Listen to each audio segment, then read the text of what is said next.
Anna stood still, gazing at the tall pines stretching behind the schoolyard. The day promised to be ordinary, yet something inside her was clawing its way out. She imagined how it would all end soon, how the familiar walls, both oppressive and oddly protective, would be left behind. The thought made her feel both joyful and sad. Adulthood loomed on the horizon, but Anna couldn't figure out what it would bring. College? Unlikely. There wasn't any money for that, and dreaming of sudden wealth falling from the sky felt foolish. Her father slipped further into drunken delusions each day, and though her mother tried to keep it together, she too often surrendered to the bottle. Her mother's small disability check and part-time janitor job barely kept food on the table. Clothing wasn't even in the equation. The last new item Anna had in her wardrobe was from 5 years ago.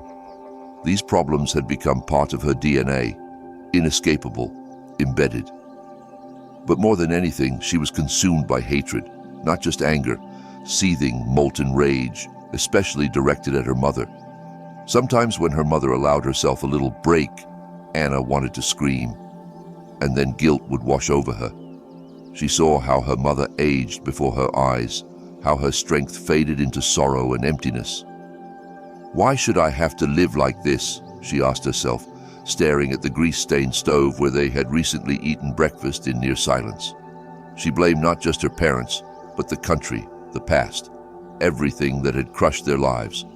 Her father had once been a skilled worker at a manufacturing plant, but when things changed, he was thrown out like a useless part. Her mother hadn't lasted either. The textile factory closed, laying off hundreds. That was when it all started spiraling. "Anna, why are you sitting here alone?" came a voice behind her. She jumped slightly and turned. It was Kyle, her classmate. He was the only one who treated her with any decency, despite the obvious difference in their social standing. His family wasn't rich by any means, but compared to hers, they were practically upper class.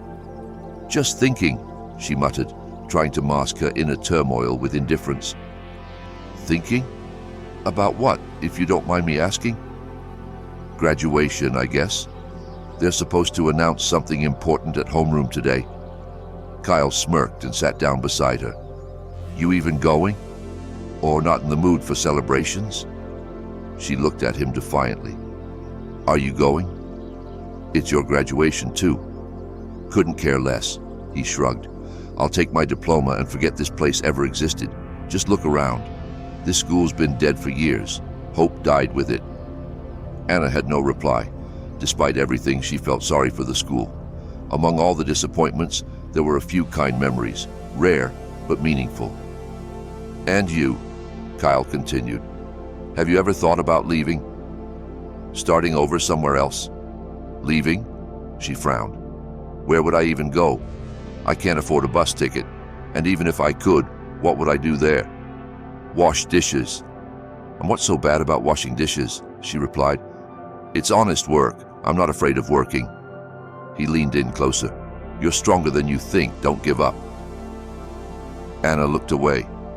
Conversations with Kyle always left her unsettled, forcing her to confront things she usually preferred to ignore. When the classroom filled with laughter and chatter from her classmates, Anna felt even more isolated. They were all so different, but shared one thing in common.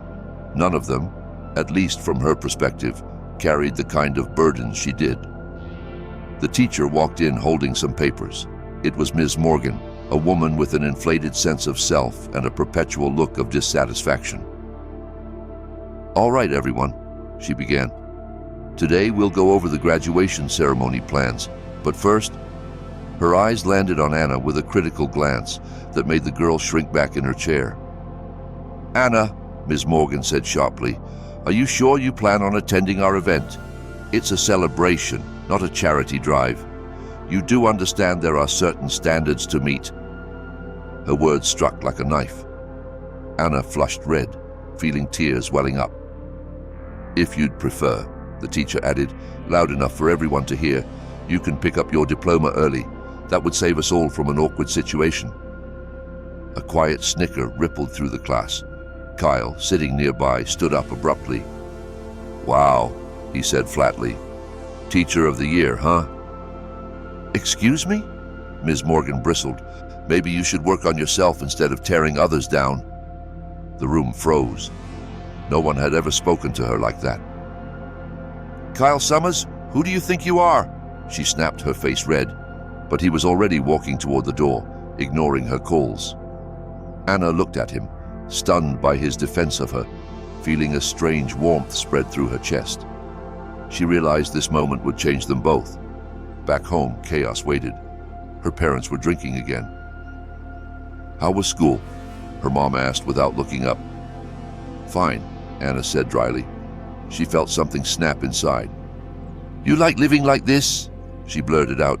"Drinking, complaining about life, doing nothing to fix it?" Her dad raised bloodshot eyes. "What, you think you're better than us? That we like this? We don't. But people like us don't matter to anyone." Anna clenched her teeth. She wanted to scream all her pain at them, but instead she turned and went into her room. Her suitcase sat empty, a symbol of her life. In that moment, she knew there was only one way out. She had to leave and start over, to prove to herself that she could. She sat on the floor of her tiny room until dawn. The darkness, which once brought calm, now felt heavy and oppressive. Her parents' drunken voices echoed in her mind like splinters. She sifted through memories of her life, searching for anything worth staying for. But the more she searched, the clearer it became. Nothing was holding her here.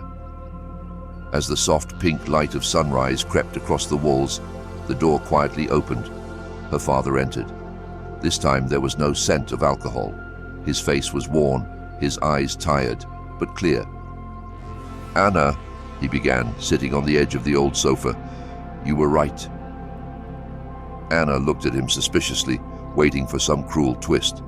But he went on, staring at a corner of the room. "We've hit bottom. I failed. Do you think I enjoy this? Number. Sometimes I want to change everything, but it feels impossible. And that's when I drink more." His voice trembled. Anna saw how hard it was for him to speak.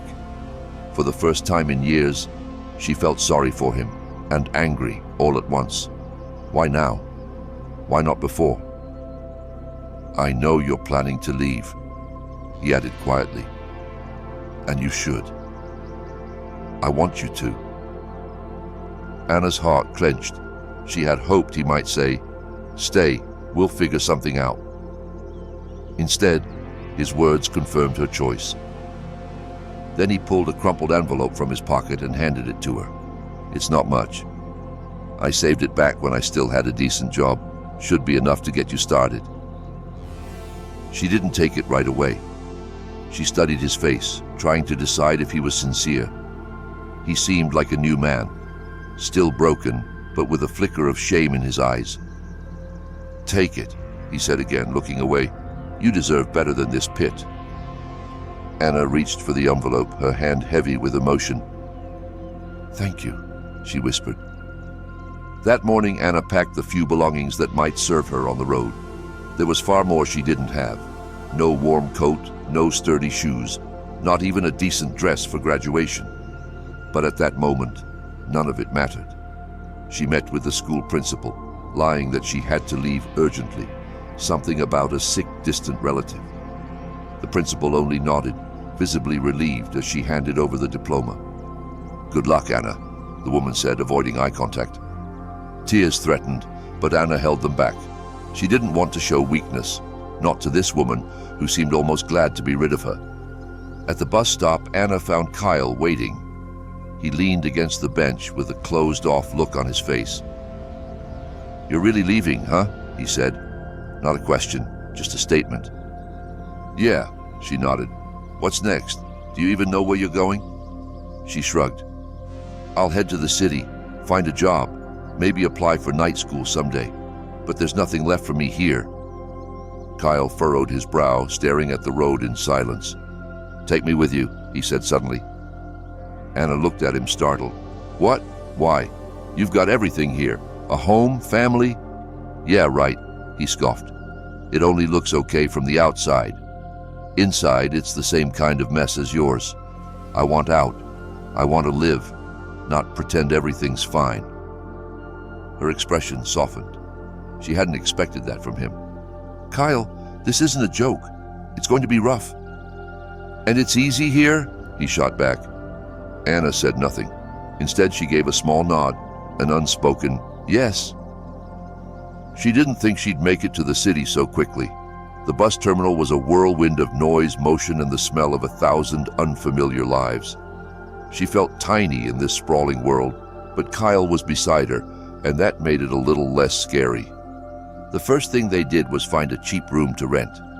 The landlord, a grumpy old man, eyed them for a long time, as if weighing whether they were worth letting in. But money talked. "Just for now," Anna said when they stepped into the cramped space with peeling wallpaper and a creaky bed. "Once we get jobs, we'll move." Kyle nodded without a word. He looked at her with a new kind of warmth, as if she were no longer just a classmate, but someone he was entrusting with his future. In those early days, they survived however they could. Mornings were spent racing from one interview to the next, filling out endless applications. Evenings they returned to their shabby room, exhausted but proud that they hadn't given up. At times it felt like they were only stacking failures, but deep down, both carried a small spark of hope. One evening, as Anna counted out change on the rickety table, she asked, "You could have stayed. Why did you come with me?" Kyle was quiet for a long moment, then, softly, "Because without you, none of it meant anything." Anna froze.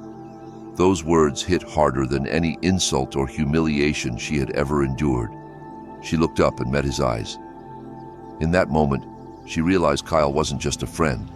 He was her strength, her anchor in this new and frightening world. The city wasn't welcoming. Each new day started with job hunting and ended on the same worn-out chairs beneath a flickering bulb that barely lit their weariness. Every no, every "we'll call you," every "we're not hiring" chipped away at their confidence, but Kyle held firm. "Here," he said one night, tossing a cheap chocolate bar in front of her. "Reward for surviving the week." Anna looked up at him, tired but smiling. The candy bar was cheap, but in that moment it felt like a treasure. "Thanks," she said quietly, breaking off a piece. "Tomorrow will be better," Kyle said with confidence as he sat across from her. His eyes burned with determination that not even the worst day could extinguish. The job came unexpectedly. Anna had ducked into a small bakery on the corner just to get out of the rain, and that's when she met Ms. Natalie, the owner, a woman in her 60s with kind eyes and flour on her apron. She noticed right away how nervous the girl looked. "What can I help you with, sweetheart?" she asked, wiping down the counter. Anna hesitated, then managed to say, "Do you happen to need help? Any work at all?" Ms. Natalie chuckled. "There's always work, honey. Question is, can you handle it?" That's how Anna started working at the bakery. The pay wasn't much, but it was steady, and that felt like a victory. She soon got used to the rhythm, waking up before dawn, kneading dough, cleaning tables, greeting the early customers. Over time, she even started to enjoy it. The warm smell of fresh bread filling the space felt like a promise of a new beginning. Kyle got a job at a warehouse, loading boxes. It was backbreaking work, but he didn't complain. In the evenings, they'd share stories of crazy customers, grumpy bosses, and strange little moments. The laughter, though brief, brought them strength. A few months later, their modest life gained some stability. They managed to move into a slightly better apartment. No peeling wallpaper, no sagging floorboards. It wasn't fancy, but it felt like a step forward. But the city wasn't done testing them. One evening, as Anna walked home from her shift, she saw Kyle sitting on the stoop outside their building, looking defeated. "What happened?" she asked, kneeling beside him. "I got laid off," he said, eyes fixed on the pavement. "What? Why?" "They said budget cuts, restructuring. You know how it is." Anna didn't say anything. She knew how hard he had worked, how much he had put into keeping that job. Losing it wasn't just about money, it was another blow to his sense of hope. "We'll be okay," she said quietly, squeezing his hand. "You hear me? We'll figure it out." Kyle nodded, but his eyes were heavy. Finding a new job took time, too much time. Anna watched as every rejection wore him down. She picked up extra shifts to make ends meet. Ms. Natalie noticed and offered her a small raise. "You're growing," she said with a proud smile. "This is just the beginning." Anna thanked her, but inside the anxiety never left. She feared Kyle might break under the weight.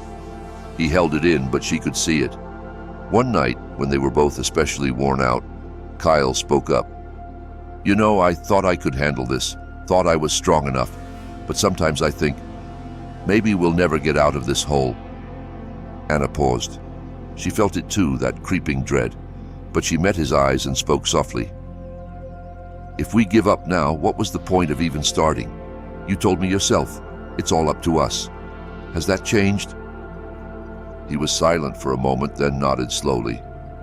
"You're right. Thanks for believing in me, even when I can't." A year passed. Kyle eventually found a new job, working at an electronics store.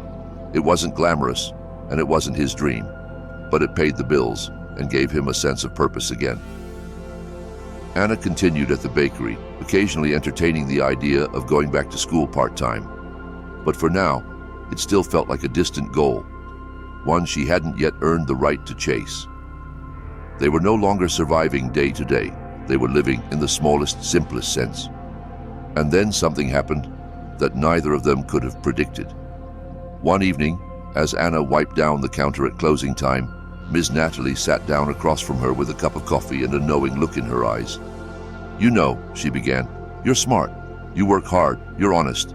I've been thinking, maybe it's time I start showing you more than just flour and dough. How would you feel about becoming my partner?"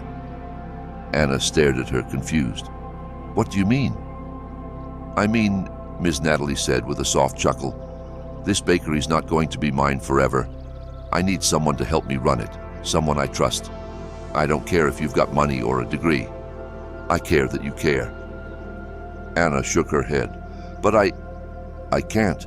I don't even have savings, let alone investment money." "Money isn't the most important thing in business," the older woman smiled. "Desire is, commitment. The rest we can figure out together." Anna didn't know what to say. It felt like something out of someone else's life, something that didn't happen to people like her. But when she told Kyle that night, his face lit up. "This is your chance," he said without hesitation, "and you deserve it." The weeks that followed were filled with late-night talks, planning sessions, and notebooks full of ideas. Ms. Natalie began teaching her not just how to bake, but how to run the place, how to talk to vendors, calculate costs, handle tough customers, and think like an owner. Anna absorbed every word, her mind racing with ambition and doubt in equal measure. Kyle watched her with a quiet mix of pride and worry. He knew this meant more responsibility, more risk, but also a real future. One night, as Anna sat at the table buried in spreadsheets and inventory lists, he sat across from her, serious. "You're on fire for this," he said, "but are you sure you can handle it?" Anna looked up, her eyes tired but determined. "I'm not sure. But if I don't try, I'll regret it forever." The early months were the hardest. Despite Ms. Natalie's guidance, every day brought new challenges. Broken ovens, late deliveries, picky customers, surprise inspections. It felt like trying to juggle knives while running a marathon. One night, after a particularly hellish day, Anna came home, locked the door, and broke down in tears. Kyle walked in, didn't say a word, and just held her as she cried into his chest. "I can't do this," she whispered. "It's too much." "Yes, you can," he said firmly, "because you're Anna. You're tougher than you think." His words didn't erase the stress, but they grounded her, reminded her she wasn't alone. And that made all the difference. Time moved forward, and slowly things began to change. The bakery gained regulars. Customers started bringing friends. They left reviews online calling it the cozy corner with magic bread. Anna found herself smiling more, laughing even. Ms. Natalie looked at her one afternoon and said, "You're not the girl who walked in here from the rain anymore. You're the woman running the show. But with success came attention, and not all of it welcome. One evening after a long shift, the phone rang. Anna picked it up without thinking, still dusted with flour. The voice on the other end made her freeze. "Hi, it's your dad." He spoke slowly, like he expected her to hang up. She didn't. She listened, jaw clenched, as he stumbled through the conversation. "We were wondering if we could see you, me and your mom." She said nothing. She simply hung up. But the call lingered. No matter how hard she tried to push it away, the past seeped back in. The house, the shouting, the smell of stale beer, the heaviness of failure. She began to remember not just the pain, but the suffocating sense of being trapped in a place no one cared about escaping from. Part of her wanted to forget it all. Another part needed to confront it. When Anna returned to her hometown, everything felt both familiar and foreign. The same old bus station, the same cracked sidewalks, the same weary buildings sagging under time and poverty. But to her, it all seemed smaller now, like a stage she'd outgrown. Her mother was the one to open the door, surprised, unsure whether to smile or apologize. There was something new in her eyes, a flicker of guilt mixed with cautious hope. "Anna, you look different," she said, offering a hesitant hug. Inside, it was still the same. The old couch, the faded curtains, the faint smell of whiskey lingering in the kitchen. Her father sat at the table, silent, heavy, shadowed. And though the bottles weren't empty, at least this time they weren't scattered across the floor. "We wanted to say we're sorry," her mom began, clutching her hands awkwardly. "We know we weren't good parents." Anna listened. The words were right, but they felt like lines from a script. Too practiced, too clean. Her father didn't meet her eyes. "I wish things had been different," he muttered. "But we didn't think you'd ever turn your life around." That hit harder than anything else they could have said. She didn't shout. She didn't cry. She simply stood up. "I should go." Her mom reached out. "We really are proud of you, Anna. Just wanted you to know that." Anna turned around and looked at them. These people who had once seemed like giants of her world, who now looked so small. She didn't forgive them, not really. But she didn't hate them anymore either. Somehow, that was enough. On the ride back, her thoughts drifted to all the versions of herself she had left behind. The girl standing in the kitchen, wondering if life would ever get better. The girl crying on the bus, terrified and determined. The woman now sitting upright, firm, changed. And she realized for the first time that she had already won. She had built a life for herself. Not perfect, not easy, but hers. Forgiveness might come someday, or it might not. But her freedom, her future, that had already been claimed. 10 years later, Anna stood in front of the mirror in her cozy apartment. Morning light streamed through the wide windows, casting golden warmth across the walls. The smell of fresh bread wafted in from the kitchen. Her apartment, tastefully simple, clean, full of light, radiated the calm of a life she had created from scratch. So much had changed. The small bakery she once helped run had grown into a chain of beloved neighborhood cafes across the city. People knew her name, her story, her bread, and those who had once looked down on her now spoke her name with admiration, or at least respect. Kyle had found his place too. He'd opened a small electronics store where he took time with every customer, explaining each item with care, remembering the names of regulars. Their life together had been built slowly, not out of dreams, but out of decisions, a mosaic of work, struggle, patience, and faith in each other. But today was different. It was reunion day, her high school reunion. "You ready?" Kyle asked as he adjusted his cufflinks, stepping into the room. "I think so," Anna replied, taking a deep breath. "But I don't know why I'm going. To them, I'll always be that girl." "Maybe," Kyle said, wrapping an arm around her shoulders. "But you're not her anymore. And if they can't see that, that's on them." Anna smiled softly. She'd long known that Kyle was her foundation, her safe harbor, the one constant in a world that never stopped shifting. The school greeted them with a wave of nostalgia. The faded paint, the old stage in the auditorium, the musty halls that smelled of dust and distant memories. The students were now adults, some older, some tired, some glowing with their own small victories. Ms. Morgan, their old homeroom teacher, was still there, a little grayer, a little heavier, a little slower in movement, with eyes that avoided theirs a second too long. "Anna, Kyle," she said when she spotted them. Her smile looked strained, unfamiliar. Anna had to search her face to even recognize the woman who once humiliated her in front of the class. The memory flickered behind her eyes, but the pain didn't come with it. It was distant now, like a scar long since healed. "Hi, Miss Morgan," Anna said calmly. "How have you been?" "Oh, good, thank you," she replied, almost stumbling over the words. Anna understood. This woman had lived with her own regrets. She didn't see an enemy anymore, just a tired teacher who once made a mistake. The evening unfolded in a blur of old faces, awkward laughter, and half-remembered jokes. Former classmates caught up in clusters, sharing updates about kids, jobs, and mortgages. Some looked older than their years. Others still clung to their high school selves like a fading jacket that no longer fit. Anna stood slightly apart, watching it all with a strange calm. She didn't feel like one of them, and maybe she never really had. That no longer bothered her. Then came the moment that seemed to shift the air in the room. A sleek black car pulled up outside the school's front entrance, drawing a quiet murmur from the crowd. Out stepped a tall man in a tailored suit, his presence commanding attention. Beside him stood a stunning woman in an elegant dress, flawless, confident, the kind of person you saw on TV or billboards. "Is that—" someone whispered nearby. "Yeah, that's Margot. You've seen her line at Sephora.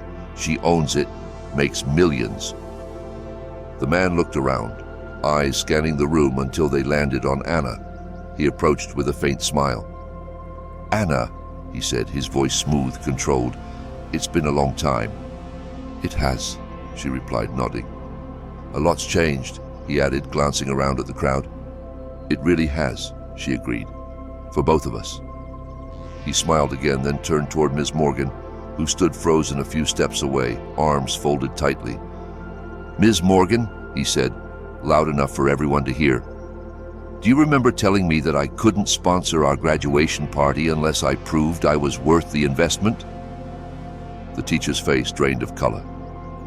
"That was years ago," she said, voice low. "Yes," he said, still calm. "And I've never forgotten. Not just what you said to me, but how you treated others. Like Anna." The room had gone silent. Anna could feel dozens of eyes swinging between the three of them. Ms. Morgan looked as though she wanted to disappear. "But," the man continued, "that's all in the past. I just wanted to remind everyone, our worth isn't something anyone else gets to define. We decide who we become." A wave of breath moved through the crowd, as if people had just realized they'd been holding it. Something shifted. The bitterness that had lingered in corners seemed to loosen. Later, as Kyle and Anna walked to their car under the evening sky, the breeze felt lighter. "Well?" he asked, unlocking the door. "Better than I expected," she admitted. "You know, I realized something tonight. The past, it doesn't have power over me anymore." Kyle smiled and leaned closer. "So, where do you want to be 10 years from now?" Anna paused, thoughtful. Then she looked at him with quiet certainty. "Right here, with you, wherever that is." Thank you for reading this story. Don't forget to like, subscribe, and share your own stories in the comments. Hit the notification bell so you never miss a new episode. Until next time, dear listeners,